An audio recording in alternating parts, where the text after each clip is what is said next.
കേരളത്തിലെ കോൺഗ്രസിന്റെ ഓരോ MLA-മാരും അവര് വോട്ട് ചെയ്ത് വിജയിപ്പിച്ചിരിക്കുന്ന ജനത്തിന് മുന്നിൽ മറുപടി പറയേണ്ടി വരും എന്നുള്ളതാ. അത് കൃത്യമാ, അത് സംഭവിക്കാൻ പോകുന്നതാ. VD സതീശൻ എന്ന പേരിലേക്ക് എത്താൻ ഈ പാർട്ടിക്ക് സാധിക്കുന്നില്ലെങ്കിൽ ഉറപ്പായിട്ടും 63 എണ്ണമാണുള്ളത്. 63 എണ്ണം. ഈ 63 എണ്ണവും കേരളത്തിലെ പൊതുസമൂഹത്തിന് മുന്നിൽ, അവരെ ജയിപ്പിച്ച അവരുടെ ജനതയ്ക്ക് മുന്നിൽ, അവർ പ്രതിനിധീകരിക്കുന്ന അവരുടെ മണ്ഡലത്തിലെ വോട്ടർമാർക്ക് മുന്നിൽ മറുപടി പറയേണ്ടി വരും. മാത്രവുമല്ല, മറുപടി പറഞ്ഞതുകൊണ്ട് തീരില്ല.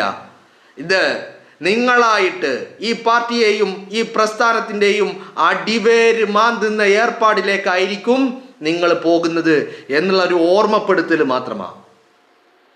മനസ്സിലായില്ലേ? ഈ കഴിഞ്ഞ കാലങ്ങളിൽ, കഴിഞ്ഞ 5 വർഷം, 2021 മുതൽ 2026 വരെയുള്ള കാലയളവിൽ VD സതീശൻ എന്ന് പറയുന്ന മനുഷ്യൻ നടത്തിയ പോരാട്ടങ്ങള്, അയാളെടുത്ത നിലപാടുകള്, വേദനിപ്പിക്കുന്ന, ചങ്ക് പൊട്ടുന്ന വേദനകൾ ഉണ്ടാക്കുന്ന നിലപാടുകൾ ആ മനുഷ്യൻ എടുത്തിട്ടുണ്ട്.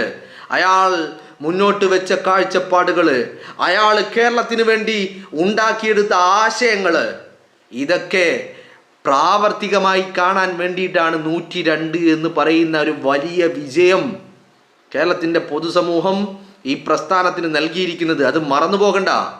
ഇത് കോൺഗ്രസ്സുകാരൻ്റെ മാത്രം വോട്ടാണ് എന്നാരെങ്കിലും കരുതുന്നുണ്ടെങ്കിൽ നിങ്ങൾക്ക് തെറ്റി. ഇത് കോൺഗ്രസ്സുകാരൻ്റെ മാത്രം വോട്ടല്ല.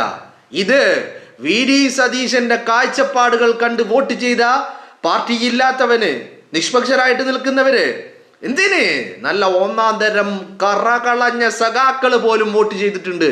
അത് സതീശന്റെ നിലപാട് കണ്ടിട്ടാ, സതീശന്റെ ആശയങ്ങൾ കണ്ടിട്ടാണ് എന്നുള്ളത് പാർട്ടി മറക്കണ്ട.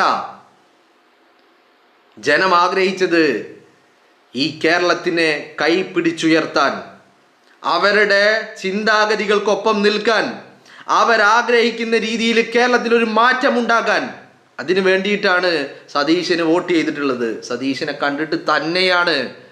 ഇത് നിങ്ങൾക്കാർക്കും ബോധ്യമില്ലാത്ത കാര്യമൊന്നുമല്ല. മനസ്സിലായില്ലേ? ഞാൻ പറയുന്നു, തെരഞ്ഞെടുപ്പിന് മുമ്പ് ഞങ്ങളില്ല, മുഖ്യമന്ത്രി കസേരയിലേക്കില്ല, പാർട്ടി തീരുമാനിക്കുന്ന ആരെയും ഞങ്ങൾ അംഗീകരിക്കുമെന്ന് പറയുന്ന ആളുകള് സതീശൻ എവിടെയും പറഞ്ഞിട്ടില്ല എനിക്ക് മുഖ്യമന്ത്രി ആകണമെന്ന്. സതീശന്റെ നിലപാടുകൾ പറഞ്ഞിട്ടുണ്ട്. സതീശൻ പാർട്ടിക്ക് മുമ്പിൽ പറഞ്ഞിട്ടുണ്ടാവും അയാളുടെ കാര്യം. അയാൾ വിട്ടുകൊടുക്കാൻ തയ്യാറാ. പക്ഷേ അയാൾ വിട്ടുകൊടുക്കാൻ തയ്യാറാണെങ്കിൽ മുഖ്യമന്ത്രി കസേരയിലേക്ക് അയാൾ ഇല്ലെങ്കിൽ പിന്നെ അയാൾ ഉണ്ടാവരുത്, എങ്ങോട്ടും ഉണ്ടാവരുത്. കാരണം ഈ ജനം